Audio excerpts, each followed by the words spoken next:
We've all seen the painting, a room full of men in powdered wigs, totally united, birthing a nation with one powerful voice. But what if I told you that on the eve of the Declaration of Independence, the American Revolution was actually on the verge of collapse? Not from British guns, but from the bitter infighting of the Founding Fathers themselves. That unanimous declaration? It was anything but. It was a dangerously chaotic mess that almost tore the colonies apart before they even got started.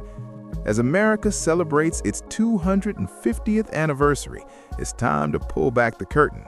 This is the story of the lies we were all taught about 1776. The story we all know. Let's be honest, the version of 1776 we learned in school is powerful. It's a simple, heroic story, and it goes something like this. 13 united colonies, fed up with taxation without representation, stood shoulder to shoulder against the tyranny of King George III. Guys like Thomas Jefferson, filled with grand ideals, drafted this beautiful document declaring that all men are created equal. Then, on a glorious 4th of July, they all bravely signed their names, pledging their lives, fortunes, and sacred honor. It's the ultimate underdog story. And it's a great story. It has defined America for 250 years, but a lot of it is a carefully constructed myth designed to smooth over a much messier and, frankly, a way more interesting reality. The truth is that the summer of 1776 was a season of brutal rivalries, backroom deals, and crippling doubt. The colonies weren't united, the cause wasn't entirely pure, and the Declaration itself was a compromised document born from a nasty political brawl. The lie of perfect unity. The first lie is probably the biggest, that all 13 colonies were marching in lockstep towards independence. We're told everyone was on board for the big breakup with Britain.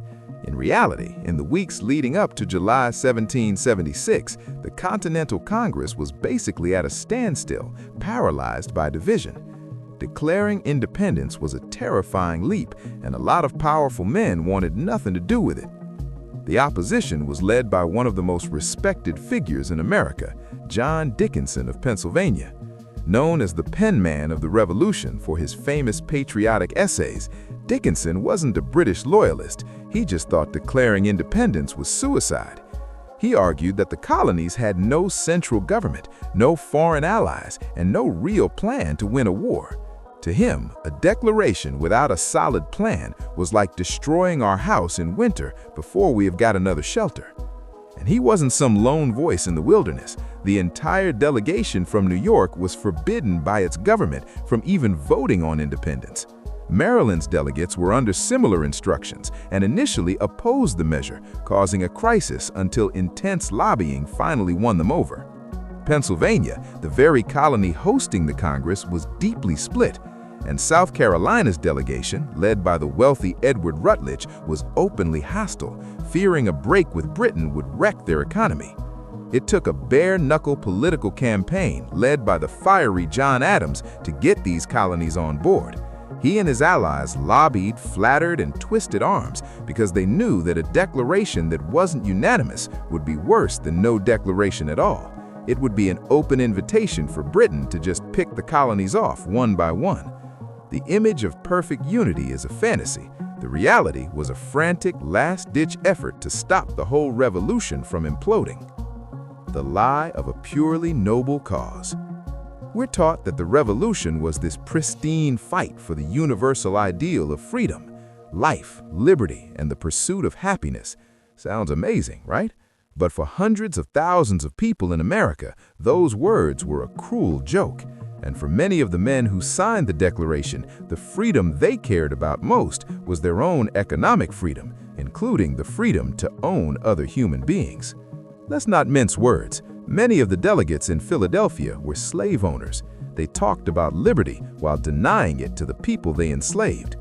This hypocrisy wasn't lost on the British. 8 months before the Declaration of Independence, in November 1775, the British Royal Governor of Virginia, Lord Dunmore, issued a proclamation. It offered freedom to any enslaved person who escaped their rebel master and joined the British Army.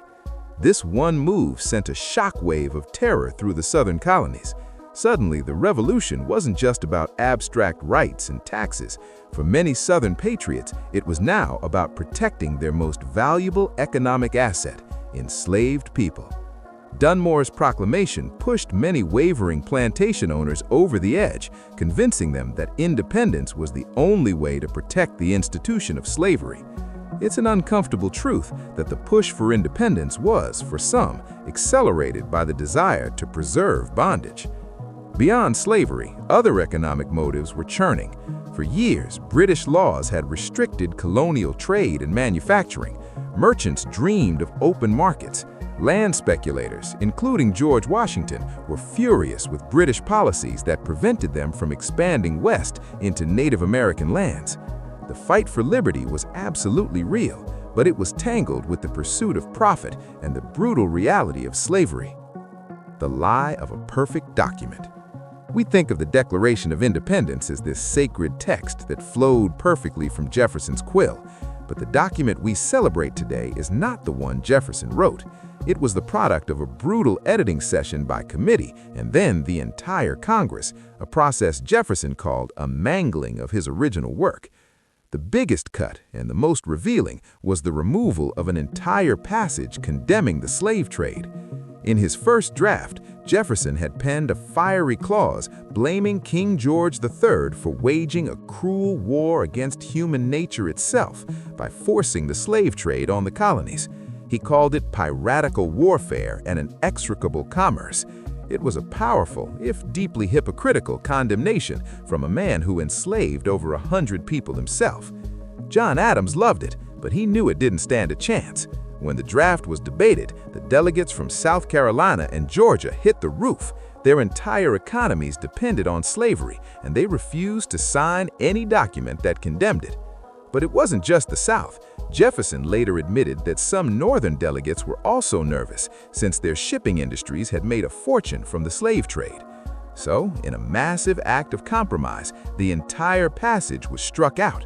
To get their unanimous declaration, the founders sacrificed what could have been a founding statement against slavery. They kicked the can down the road, making a decision that would eventually lead to a bloody civil war 85 years later. The Declaration wasn't a perfect tablet of ideals. It was a political document, full of the same deal-making and moral compromises that define politics today. The chaos of the vote. So all this leads to the first few days of July 1776, the moment of truth. On July 1st, Congress held a test vote on independence, and the result was a complete disaster. Pennsylvania and South Carolina voted no. Delaware's 2 delegates were split, so their vote didn't count. New York was still abstaining. 9 of 13 colonies were on board. A despairing John Adams grumbled that the day had been wasted on frivolous arguments. The dream of a unanimous declaration was falling apart. What happened over the next 24 hours was pure political drama. In South Carolina, Edward Rutledge, realizing he was about to be on the losing side of history, agreed to change his vote for the sake of unity. In Pennsylvania, John Dickinson and Robert Morris, still opposed, made a principled choice. Instead of voting no and making their state an outlier, they simply didn't show up for the final vote on July 2nd. Their absence allowed Pennsylvania's vote to flip to yes. But the most cinematic moment came from Delaware. Its delegation was deadlocked, 1 for independence, 1 against. The tie-breaking 3rd delegate, Caesar Rodney, was 80 miles away, suffering from asthma and facial cancer. A desperate overnight rider was sent to get him. In an unbelievable act of endurance, Rodney rode all night through a thunderstorm, arriving at the State House on July 2nd, drenched and mud-spattered, staggered in still in his boots and spurs, and cast the vote that broke the tie.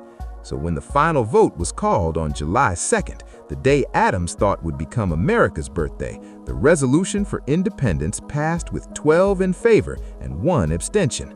It wasn't the clean, unanimous moment you see in the paintings. It was messy, chaotic, and dangerously close, saved by a sick man's desperate ride and an opponent's choice to step aside. The real legacy of 1776. So why does this messy truth matter, especially now, 250 years later? Debunking these myths isn't about trashing the founders or their achievement. It's about seeing it for what it truly was, an improbable, fragile, and profoundly human accomplishment. The lie of 1776 is that a group of demigods created a perfect nation in a moment of perfect unity. The truth is that a group of flawed, brilliant, and deeply divided men, motivated by a mix of high ideals and self-interest, managed to find just enough common ground to take a terrifying leap of faith. They argued and compromised and fought with each other right up to the last second. Understanding that chaos gives us a much deeper appreciation for what they built. It shows us that unity isn't a gift, it's a difficult, ongoing process of argument and compromise. The real legacy of 1776 isn't the myth of perfect harmony. It's the reality that a nation can be forged even in the middle of chaos. And that is a far more powerful and useful story for us today. If you found this look at the messy truth of 1776 as fascinating as I do, make sure to like this video and subscribe for more hidden histories. And let me know in the comments, what's one of the biggest historical myths you were taught in school? Thanks for watching.